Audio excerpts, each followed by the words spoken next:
Hey, it's Kelly at the Veil and Vine. Are you ready to lift the veil with me?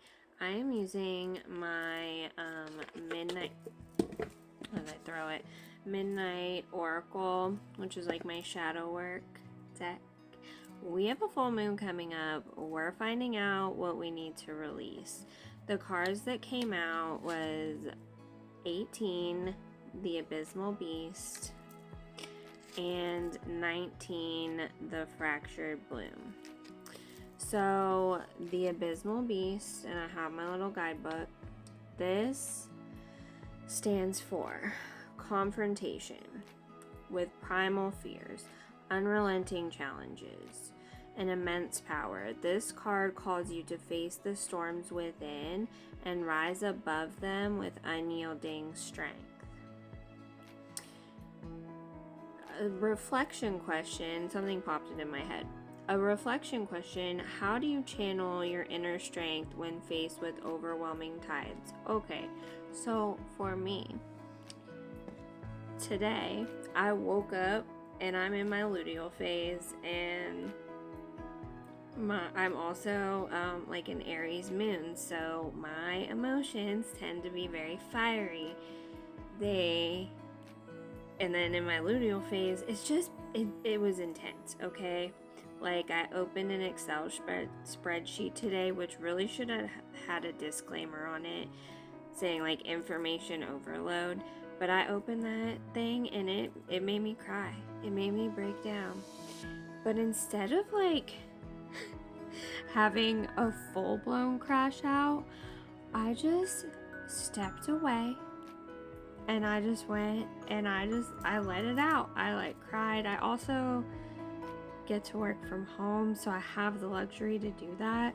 But regardless, if you are feeling really overwhelmed in a situation, you are allowed to take a break.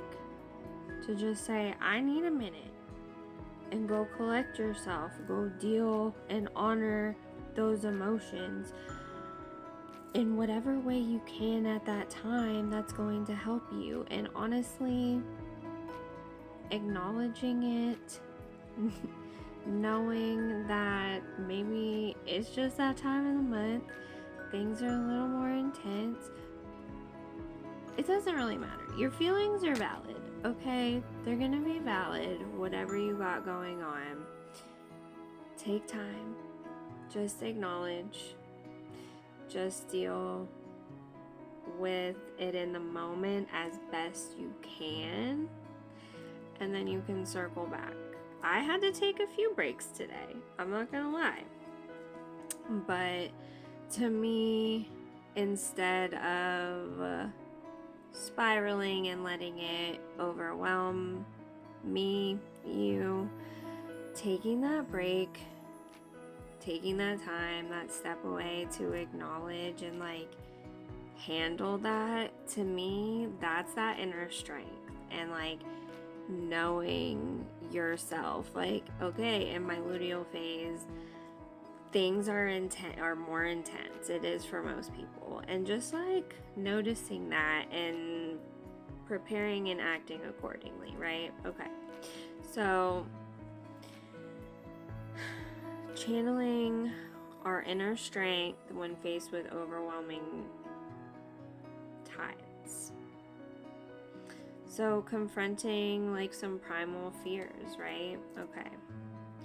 And then the Fractured Bloom card. This is about transformation through pain, growth from brokenness, and the beauty found in imperfection. This card speaks of finding strength and beauty in scars, embracing the chaos of rebirth.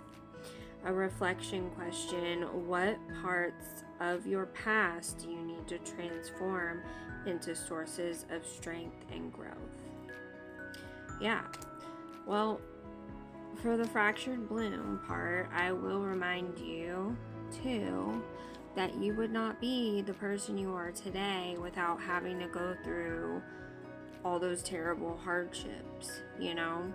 Maybe flip the script on them, change your perspective. Sometimes you can be grateful for the hardships because you wouldn't be here. You wouldn't be who you are today. You had to learn those tough lessons.